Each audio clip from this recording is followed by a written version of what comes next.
Kamusta mga kajobos at ganoon na rin po sa lahat ng mga napadaan dito. Welcome po muli sa aking munting YouTube channel. At for today's video ay mag-home workout ako gamit ulit ang 60 kg na power twister at ang aking program ngayon ay bicep. So gagawin ko siyang 4 set, 12 to 15 repetition each arm. So tara na mga kajobos para hindi na magtagal ang video na to at nakapag-warm up na rin ako ng aking katawan para makaiwas sa anumang injury. So let's go mga kajobos at mag-start na tayo.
Bali, natapos na ako sa unang set ko. At yun na rin mga kajobos.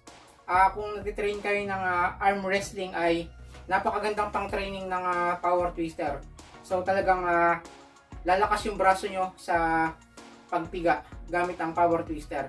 So lagi nyo lang katandaan pag pumiga kayo ng power twister ay dahan-dahan lang yung pagbalik. So wag nyo pong bibiglayin na ganyan. Yan. Mali po yan. Basta lagi pong dahan-dahan lang sa pagpiga ng or pagbitaw ng power twister. Bali, pangalawang set na to. Tara, tuloy-tuloy lang po tayo. So, 15 repetition, 4 set. Bali, pangalawang set na to mga kajobos.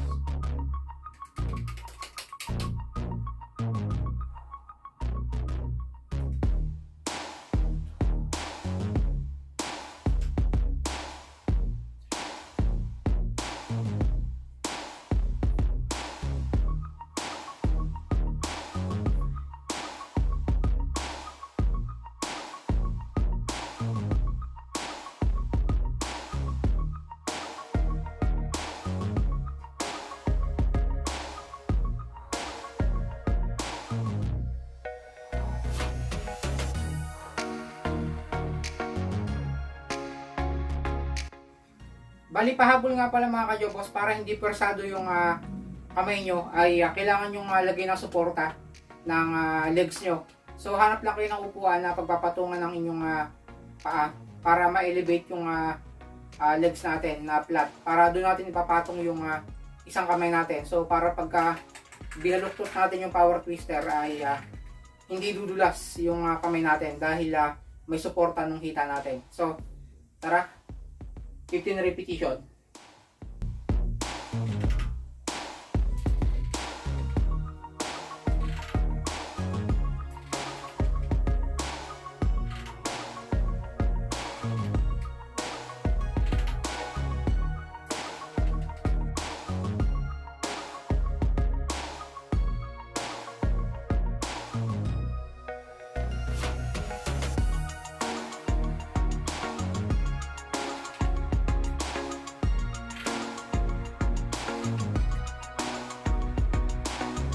At sa bicep curl nga pala mga kajobos gamit ang power twister ay may dalawang style kayong pagpipilian. Yan, yung una ay isang walang suporta ng hita. So nakatayo lang tayo. And then yung isang kamay nyo ay nasa dibdib. And then pipigayin nyo yung power twister. Yan.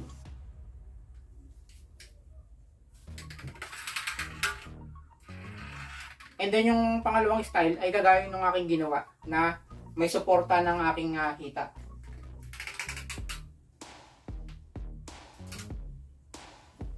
Okay. Kaliwat kanan yan. May suporta siya ng hita. Okay. Kung saan kayo komportable mga kajobos ay yun po yung piliin nyo. So, dito ako mas komportable sa may nakapatong sa hita. Yan. So, yun ang aking pinili. Okay, proceed na tayo sa pangatlong set. Alright, bali pangatlong set na to. So, nag-switch ako. Yung kaliwa naman ng aking uunahin. So, okay lang yun kahit ano yung unahin nyo mga kajobos. Kaliwa or kanan pagkatapos ng every set nyo.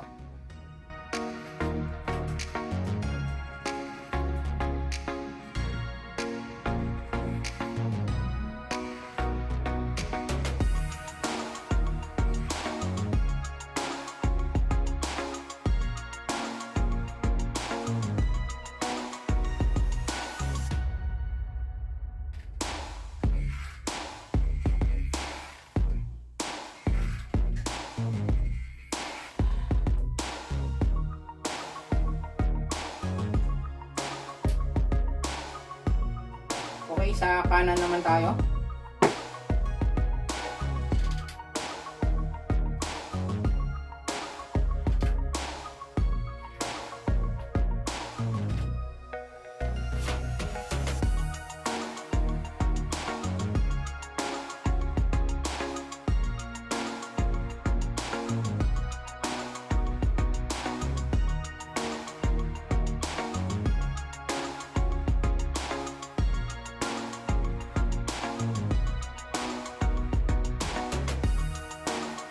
Alright mga kajobos, bali ito na po yung pinakang last set natin, yung 4 set. So let's go, tuloy-tuloy lang to. 15 repetition.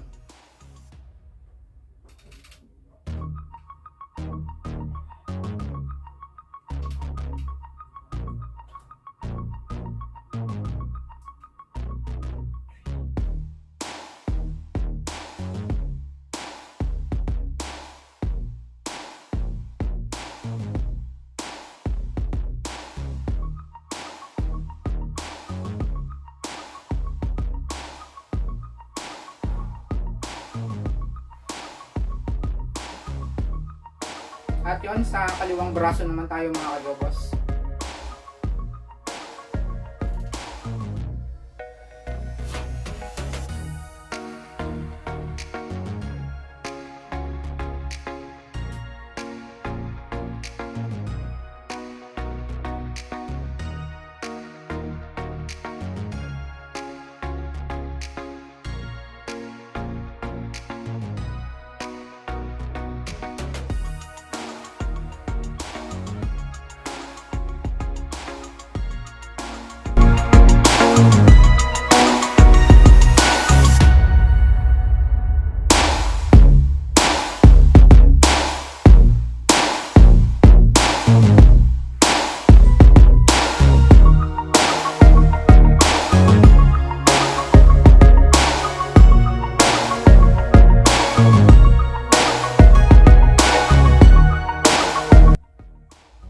Alright mga kajobos, bali natapos na ako sa aking bicep workout gamit ang 60 kg na power twister.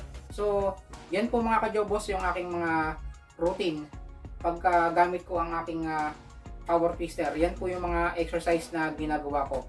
So, highly recommended ko to mga kajobos at isama nyo to sa inyong mga program pag kayo ay magpa-power twister at 100% na napaka-effective po nito. So, lagi nyo lang pong isipin or tandaan na lagi pong dahan-dahan lang yung pag-release ng pagpitik ng power twister yan. So, ito po ay lagi kong pinapaalala sa aking mga video. So, pag po kayo ay pumiga ng power twister, ay dahan-dahan nyo lang pong i-release yan. Huwag nyo pong bibiglain, magaya nito. Yan. So, pag po binigla kasi ay hindi yan mapupunit or hindi makakapunit ng muscle fiber natin yan. So, kapag dahan-dahan yung pagbaba natin ay dun po napupunit yung mga muscle fiber natin sa muscle. At isa pa mga kajobos, para makita nyo pong mabilis ang resulta ng pag-workout nyo, ay wag nyo kakalimutan yung intake nyo ng protein sa katawan, and then syempre yung tamang pahinga para po makarest yung muscle natin at para makapag-repair. So syempre habang nagre-repair ay papasukan natin ng protein yung ating katawan. So syempre ang resulta nun ay solid na muscle.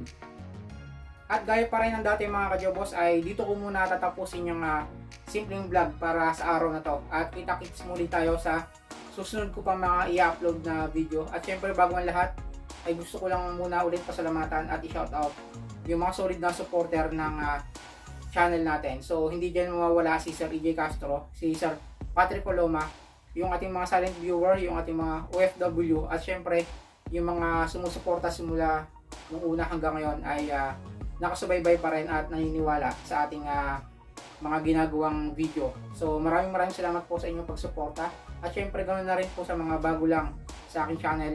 Thank you very much po sa pag-subscribe at panonood ng aking mga video. So yun mga kajobos, at lagi po kayong mag-iingat at kita-kits po tayo sa susunod na mga video. Peace out. I love you all mga kajobos.